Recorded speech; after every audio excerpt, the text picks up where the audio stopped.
Welcome to the Titan Table Talk. Joining us first here is Coach Ron Rose, men's basketball. And Coach Rose, a really exciting game on Saturday. Pulled one out against North Central, 87-85. Tell us your thoughts from the bench first. Well, I was talking to Eric and Joel after, and I said, well, I'm sure it was more entertaining from their view than mine. It was both teams came out, shot the ball incredibly well early. Not real happy with our defensive presence. We have really grown and developed into a very good defensive team, but to give up 49 in the first half at home was not our identity, was not the direction we're going on that side of the ball. Fortunately, the offensively, the ball was moving. We were making shots, able to keep it close, hit a end of the half shot, great sideline out of bounds pass by Ryan Soroka to Cody to cut that lead and give us a little momentum going into the second half. The second half was much more, I think, who we are. We defended better, scored at the rim better, and our two seniors had tremendous games. Really, each one kind of led us offensively at different times. We had contribution out of a lot of guys. I thought Ryan Soroka especially had a tremendous defensive game against one of the best offensive players in our league, Matt Hellwig. And we mentioned earlier, Marco Anderson came off the bench, had 8 rebounds in 14 minutes. Evan Schneider continues to do a lot of things that help a team win. So we had contributions from a lot of people. I think it's third really strong game from Hakeem Williams. His overall game comfort level, playing the point, you can just see him getting more relaxed, more comfortable, better understanding of how to lead our group. Well, first of all, that bucket at the end of the first half, that was the difference in the game right there. So it shows how important execution is at any point in the game as you won that. But I was looking, and you mentioned some of the guys off the bench. You had 7 guys who played 19 minutes or more. And then you mentioned Marco Anderson. He only played 9, but 8 rebounds in 9 minutes. That's incredible. Well, he's I call him a rebounding savant because the kid is just he's got a high motor, a nose for the ball, plays with a great pace, great effort, and he's always a spark. When you put Marco in, he always gives the team a spark, and certainly we don't win the game without his contributions. We're playing with a little bit. We have had several injuries of guys that were in the rotation. Nick Roper is going to be out for a while. Nathan Bolt, last 30 minutes of practice on Friday, sprained his ankle and is going to be out for a couple weeks. Price Punkay still out. So we've had several guys that are valuable contributors unable to play. And it's been really, really fun to see different guys step up in different roles and help the team in that way. Well, you mentioned defensively wasn't as good as you wanted. They put up as many points as they did there in the first half. Mount Hellwig, you talked about slowing him down. He only had 15 points, which is incredible. He had the a shot at the end that could have won it for them, a three-pointer. We got to give a shout-out to a local guy, Shea Couples, also one of their starters there from local high school here. But their scoring was really spread out. They had 6 players in double figures, and yet you were able to overcome that offensively. You had a little struggles on offense. Harrison Williamson, only 2 for 10 from the field, which is unusual for him. Yeah, Harrison's been playing great. And to be honest, he's strung together really a solid week or 2 of good practices. He was slowed, had a ton of momentum, had the pre-stress fracture in his foot, limited his practice time. It's slowly healing. He's not 100% yet, but he's had really good practices leading up to that game, and he's such an important part of our team. But it's nice when the ball's not going in for one guy that other guys are able to step up and score. And I thought the first half the ball was going in, but I don't know if we necessarily executed at a high level.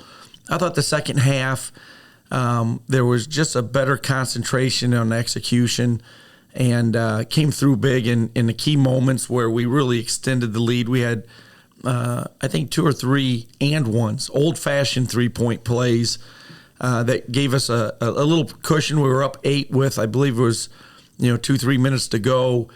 Unfortunately, didn't finish up. We didn't shoot the ball very well from the free throw line, or it would not have been as interesting down the stretch. Well, if I saw correctly, you had 3 and 1s from Cody Mitchell alone. Yeah. So that was incredible. Cody's playing great. It's really fun to see a senior that gets in his comfort zone, really figures out who he is as a player, what he's really good at, playing with a ton of confidence, and then older guys making winning plays, and the old fashioned and one. You don't see it as much because guys don't always finish. You get fouled and you're happy to be fouled. I love the fact that he was tough enough and played through contact to see the ball go in as well. Well, and as I watched and saw some of the highlights and that, the primal scream from him after the and one was that's always a lot of fun when you see players do that. He's playing with emotion, no question. Yeah, you mentioned the 2 seniors, how well they played. Cody Mitchell doing what he did, and Lucas Heflin, 10 for 15, 4 for 8 from 3-point land. And leading team in scoring, stepping up when you need it. Yeah, Lucas has really settled into the season. He's playing with a lot of confidence. He can really shoot the basketball. I think what he's really done well the last few games is he's a lot more efficient. And I think that has a lot to do with the ball moving more, our team executing more. And so he's getting more shots in his rhythm. And so when you talk about 10 for 15, his efficiency rating has really gone up. He knows that, and I think this is one of the things that's developed with our team is you give the ball up, the offense is going to continue moving, and there's a likelihood you're going to get it back in a better position. And so you see a lot of teams when you start executing better, the shot field goal percentage goes up because you're taking better shots, more in rhythm shots, and I think that's partially indicative of that. But Lucas clearly had an outstanding game for us. Well, let's start looking forward. You've got one more conference game coming up before the semester break, or right as the semester break starts, against Wheaton on Saturday. Tell us a little bit about the approach to that. Wheaton's tremendous. I mean, they're a top 20 team in the country. I don't know what they were in the last poll, 17 or 18, maybe even higher. They had a tough game. Elmhurst beat them in overtime. Could have gone either way this past weekend. They've got their veteran group. They've got 3 fifth-year guys, playing a bunch of guys. Similar cast as last year. They graduated 3 fifth-year guys off of last year's team, but they were a veteran group with juniors and seniors a year ago. Coach Howard always does a tremendous job. Wheaton's going to play very hard. They're going to run their 5-man motion, a lot of screening, cutting. They really stress your defense. We're going to have to be on point and really defend well because they have several veteran players and they execute at a high level. Well, you mentioned the Wheaton-Elmhurst game, and that brings up the question, foul or not foul up by 3? I tend to go the philosophically with the foul route, but it has to be the right situation. You don't want to foul too soon. You don't want to. We're usually under 4 seconds. You have to be very careful. You don't want to foul the guy in the act of shooting. I think the scenario it's more complicated than people think. That it's just foul, no foul because of the situation they're in. Wheaton, as you look, they did not foul, but they had. One of their bigs was hurt. One of them had fouled out. They were afraid you make the first free throw, miss the second on purpose. It's the only chance you have to lose. So right. There is an argument the other way. I tend to go if the situation is right to foul. But early in my career, I didn't do it, and I paid for it against Wash U. I believe it was about 2007 or 8. And you don't forget those moments. Usually that shapes your philosophy. Well, we were talking a little bit before we went on air about how it kind of evens out those threes made, those threes not made at the end. And right now you're up a couple, so you're going to take the foul to make sure they don't make it. Derek. So now it's going to be a while before we talk again because of semester break and all that. You've got, after the Wheaton game here on Saturday, you've got 3 games on the road. You play Chicago, and then you go out to Oregon.